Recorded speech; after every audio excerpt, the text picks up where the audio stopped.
Aparta-te do mal e pratica o que é bom. Procura a paz e empenha-te por alcançá-la. Esse é o verso 14, Salmos 34. Lindo esse salmo, o salmo inteiro aqui é lindíssimo, né? Aparta-te do mal e pratica o que é bom. Procura a paz e empenha-te por alcançá-la. É praticar o bem, fugir do mal. É como se você estivesse colocando azeite dentro da água, de um copo de água, e vai colocando mais e mais, a água vai saindo. Claro, né? É o peso da água, o peso do azeite, a água vai saindo, dando lugar ao azeite. Então é isso que a gente tem que fazer. Tem que se apartar do mal. Se eu sei que alguma coisa é prejudicial, pode fisicamente, emocionalmente até, há pessoas que são um peso emocional. A gente tem que se afastar delas. Se aquilo lhe prejudica, você já falou, e não mudam, você tem que mudar. Não é? Então procura o bem, afaste do mal. Bebidas, qualquer dessas drogas lícitas, né? E ilícitas. Aparta-te do mal, aparta-te da mentira. Estou usando segunda pessoa aqui, singular, né? Mas aparta-te da mentira, do mal, do egoísmo e faze o bem ou o que é bom. Busca a paz, você vai alcançá-la. Busque a paz. Em qualquer intervenção, né? Duas pessoas estão falando, você vai intervir ali com calma, com paciência. Alguém está lhe criticando, alguém está mexendo com as suas emoções, procure a paz. Mas se alguém grita, não grite, porque senão não para mais, a menos que você seja italiano, porque gritar para o italiano é falar, não é brincadeira isso. Mas se alguém grita, você não grita. O que vai acontecer? Busque a paz. Se alguém lhe xinga, lhe critica, não faça o mesmo. No carro, você foi fechado ou fechou alguém, né? Você não viu, fechou, e a pessoa está lá gritando, esbravejando. Calma. Aí a paz aparece. Essa é a palavra de Deus. E este aqui é o programa Reavivados por Sua Palavra. Este livro maravilhoso aqui. Minha Bíblia está já caindo aqui aos pedaços, mas eu a amo muito, né? E tem muitas coisas anotadas aqui. A palavra não pode ser só assim. Minha Bíblia é anotada, ela é velha, é idosa. Não, ela tem que ser útil no dia a dia para você. E aqui nós queremos ressaltar exatamente esse pensamento. Um capítulo cada dia, a gente vai crescendo. E não para, não. Nós estamos no Spotify, no Deezer, você pode, desde Gênesis até hoje, você tem todos os capítulos ali, gravados, estão ali, para você poder acessá-los. Nós estamos também no NT Play e ali tem outros conteúdos, além daqueles que a TV Novo Tempo apresenta, brilhantemente, né? Nós estamos na TV todos os dias às 6 da manhã e estamos às 3 da manhã também na repetição. E nós estamos no YouTube, quase chegando a 430 mil pessoas inscritas no YouTube. Queremos chegar a 1 milhão, hein? Não é fácil? É fácil, sim. Vamos incentivar as pessoas a estudarem a Bíblia. E se tiver mais gente inscrita, vai chamar a atenção de outras pessoas para estudarem a palavra. Não é por minha causa, não. Eu estou aqui, depois vem outra pessoa e assim por diante. Assim é a vida, mas a palavra permanece. E a gente tem que mantê-la e animar as pessoas a estudarem essa linda palavra. Temos um grupo de apoio fantástico aqui. São os Anjos da Esperança. E se você quiser se tornar um Anjo da Esperança, é muito simples, basta escrever uma mensagem aqui para este WhatsApp. E graças aos Anjos da Esperança, nós podemos oferecer para você essa revista gratuitamente. Revista que fala sobre oração, Deus me ouve, é o título desse estudo bíblico maravilhoso sobre oração. Várias coisas que você precisa saber sobre este tema empolgante. Vale a pena. Basta mandar uma mensagem para este outro WhatsApp, você vai receber aí no endereço que você indicar, tá bem? Vamos para um rápido intervalo e voltamos com o capítulo 13 deste primeiro livro das Crônicas.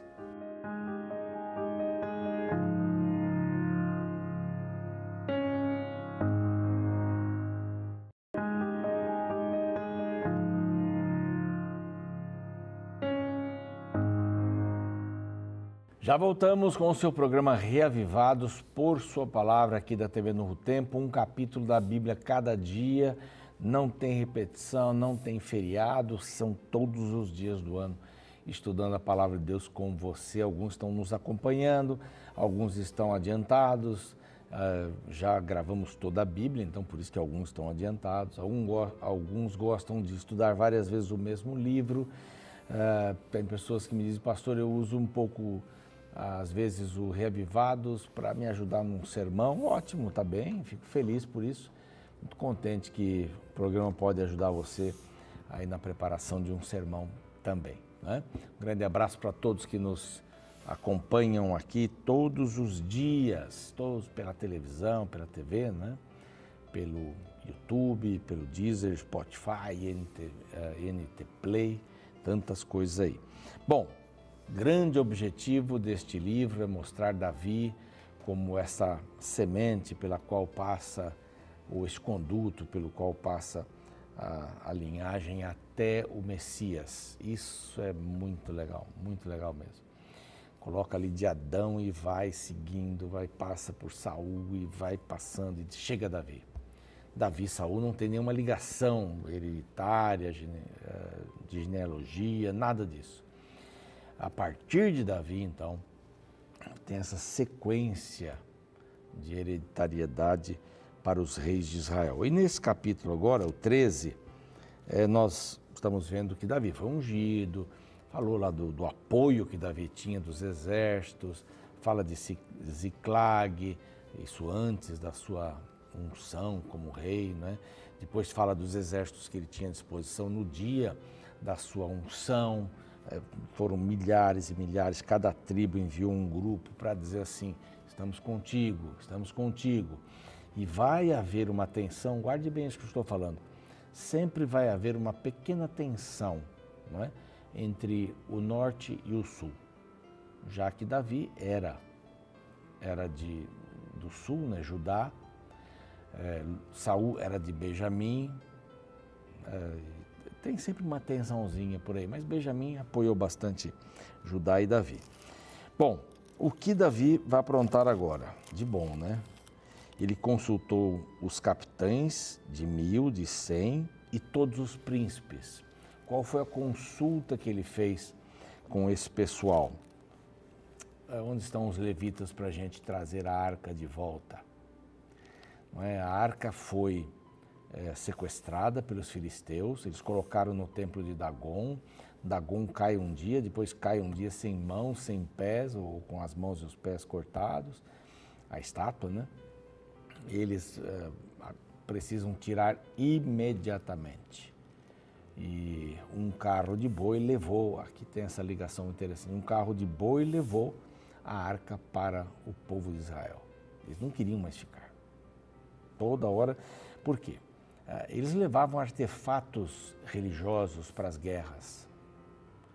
E até uma vez Israel levou esse artefato, não, essa preciosidade que era a arca, como se fosse um meio para ganhar a batalha.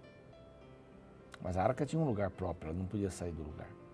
Mas até isso aconteceu. E os filisteus acabaram sequestrando a arca lá depois, tudo mais. Bom, mas guarde bem isso, foi levada por um carro de bois, colocado em cima do carro e os bois chegaram sozinhos, onde estava o povo de Israel aguardando. Bom, Davi faz uma consulta, né? Vamos chamar os sacerdotes, verso 2, né? Enviemos depressa mensageiros a todos os outros irmãos em todas as terras de Israel e aos sacerdotes e aos levitas, com eles nas cidades e nos seus arredores, para que se reúnam conosco. E o verso 3 assim, tornemos a trazer para nós a arca do Senhor. Ela não estava mais entre os filisteus, ela já estava entre o povo de Israel.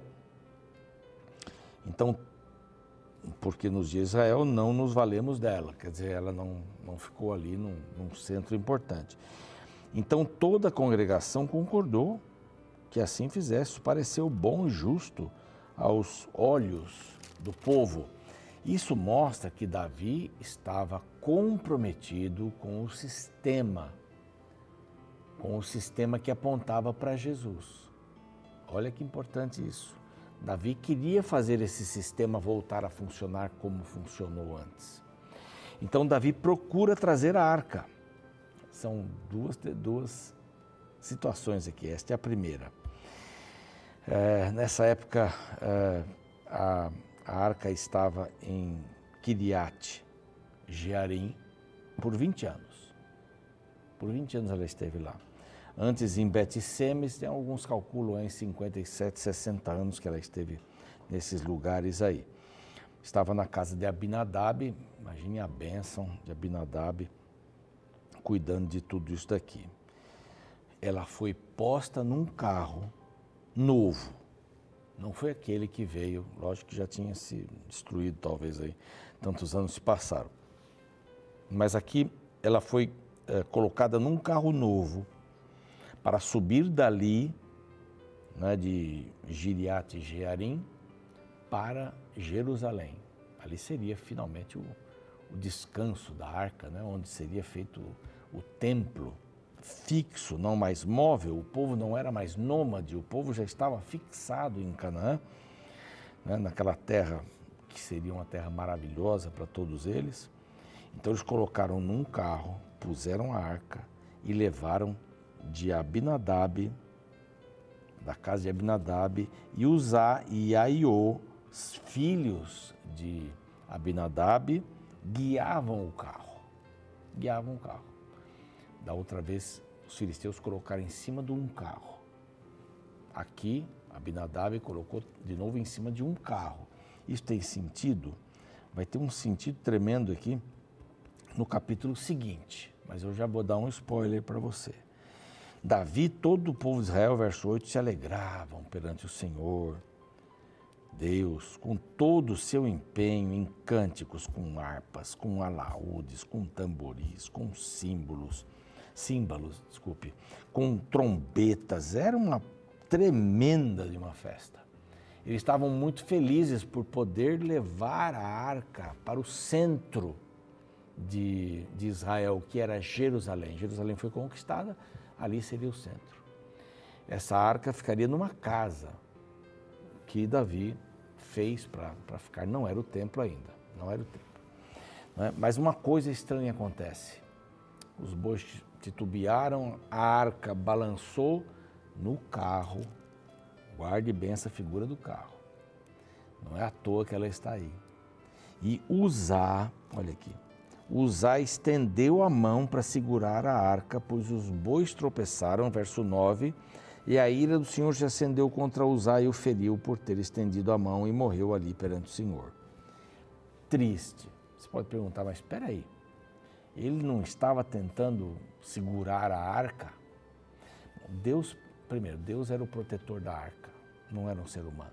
Segundo, quando a arca foi feita, por Moisés e tudo mais, né, pelo pessoal ali, pelos artífices, eles colocaram na arca argolas, 4 argolas, e tinham uns canos, varaus, compridos, fortes, banhados em ouro, que eram colocados nestas argolas, e os levitas carregavam a arca assim.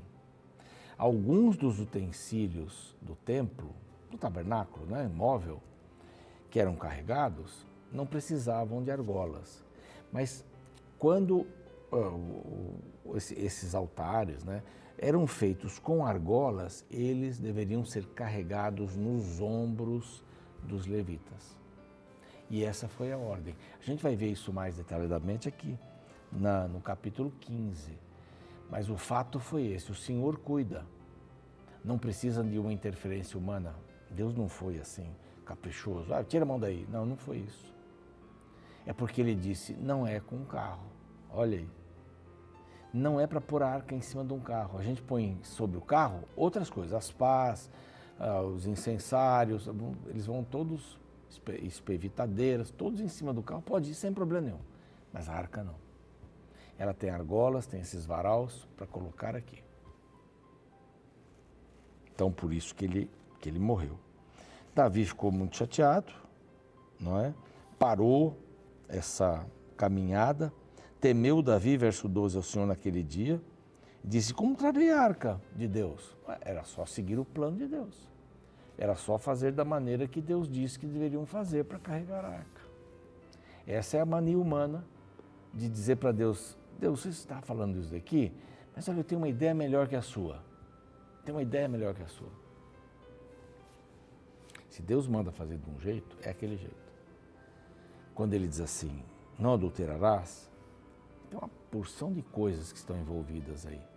Senhor, tudo bem, eu não vou adulterar, mas eu vou ver filme pornográfico e vou me excitar aí e tal.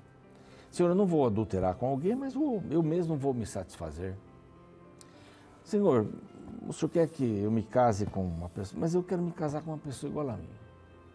Senhor, eu quero ter relações, mas fora do casamento. Eu quero ter mais pessoas. Toda vez que a gente quebra alguma orientação de Deus, a gente paga um preço muito alto por causa das consequências. Não é castigo, não. São consequências. Mas Deus disse, uma esposa só, um marido só, você vai lá e tem mais pessoas. Problema. Estava lendo uma reportagem esses dias sobre casamento aberto e mostrava um casal muito feliz, sorridente, assim, eram novos. E tinha um casamento aberto. Podiam ter qualquer... E eles usavam um site de relacionamento para marcar encontros e ter relacionamentos físicos. Relacionamentos sexuais. Então, onde isso vai parar? Qual é o gosto disso? Sexo é muito mais do que ter um prazer, ter um orgasmo. É muito mais que isso. Sexo tem um envolvimento. Tem que ter uma história com a pessoa.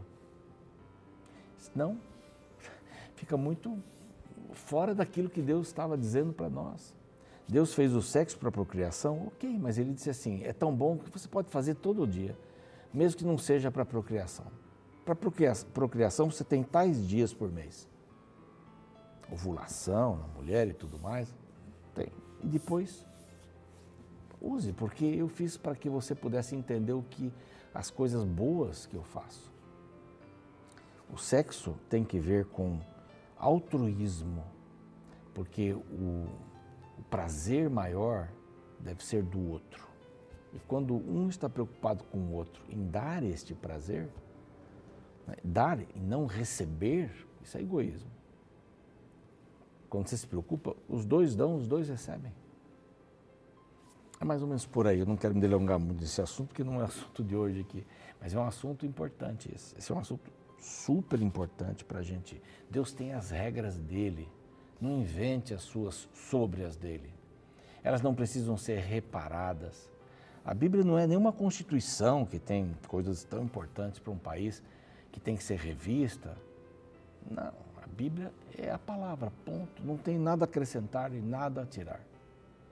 Esse foi o grande problema de usar. E a arca parou em Obed-Edom, né, na casa de Obed-Edom. Ficou lá 3 meses. E depois Davi vai trabalhar para tirá-la de lá. O capítulo 15 vai mostrar esse interesse deles e vai falar um pouquinho sobre essa questão das argolas e tudo mais, de carregar aí, para você saber. Cumpra a vontade de Deus. Palavra, guardei a palavra no meu coração para não pecar contra ti. Essa é a palavra do salmista. Vamos orar? Pai querido, nós queremos andar nos teus caminhos, da maneira como o Senhor deseja que andemos.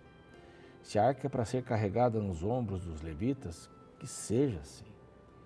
Que não coloquemos a arca sobre um carro. Senhor, estou mencionando isso porque a tua vontade é melhor e maior do que qualquer outro sentimento. O Senhor sabe porque o Senhor diz as coisas que estão escritas na palavra. E nós queremos entendê-las e cumpri-las segundo a tua visão, não a nossa visão. Nossa visão é humana, ela é unilateral. A tua visão, ela tem vários aspectos e nós queremos entendê-la. E para isso precisamos do teu Santo Espírito. E o Senhor prometeu nos dar o Espírito para entendermos a palavra claramente. E te agradecemos por isso. Em nome de Jesus, amém. O programa segue, eu fico por aqui. Amanhã a gente se vê com o capítulo 14. Existe uma famosa frase de autoria do teólogo francês São Bernardo de Claraval, o qual viveu até o início do século XI. Ao se referir a diversos hereges combatidos por ele, Bernardo declarou: "De boas intenções, o inferno está cheio." Tal provérbio nos lembra de que não é porque alguém tem boas intenções que as suas ações são corretas. Podem existir pessoas fazendo coisas erradas com um coração bem intencionado. No capítulo 13 de 1 Crônicas, encontramos uma clara ilustração para este princípio. O texto relembra um fato registrado pelo profeta Samuel a respeito do desejo do rei Davi de trazer a arca que estava na casa de Obed-Edom para Jerusalém. Davi estava bem intencionado, porém um acontecimento mudou o clima feliz do cortejo. A partir do verso 8 lemos: Davi e todo Israel alegravam-se perante Deus com todo o seu empenho, em cânticos, com harpas, com alaúdes, com tamborins, com símbolos e com trombetas. Quando chegaram à eira de Quidom, estendeu Uzá a mão à arca para segurar, porque os bois tropeçaram. Então a ira do Senhor se acendeu contra Uzá e o feriu, por ter estendido a mão à arca, e morreu ali perante Deus. Esta é uma cena dramática descrita pela Bíblia. Para compreendermos, precisamos notar que várias decisões erradas foram cometidas. O primeiro erro foi terem colocado a arca em um carro de boi. Ela nunca deveria ser carregada assim, mas sim do modo como Deus determinou em Êxodo capítulo 37, versículo 5, isto é, nos ombros apenas dos levitas. Também conforme o livro de Números capítulo 4, versículo 15, por meio de varas introduzidas nas argolas que haviam na arca. Além disso, ela deveria ser coberta para que ninguém a olhasse, e também ninguém podia tocá-la, além dos levitas, conforme Números capítulo 4, 5 e 6. Porém, as ordens de Deus foram ignoradas. E sabe, Davi até estava dando o melhor dele, mas o nosso melhor não substitui a nossa obediência ao que é certo. Esse episódio nos ensina que não basta ter boas intenções para agradar a Deus. É preciso saber que as nossas boas intenções encontram respaldo em sua palavra. Davi tinha boa intenção ao trazer a arca de volta. O povo saiu para clamar o seu retorno, e Uzá estava tentando ajudar para que a arca não caísse. Todos bem intencionados, porém errados. Isso nos lembra mais uma vez que a boa intenção não anula o nosso pecado.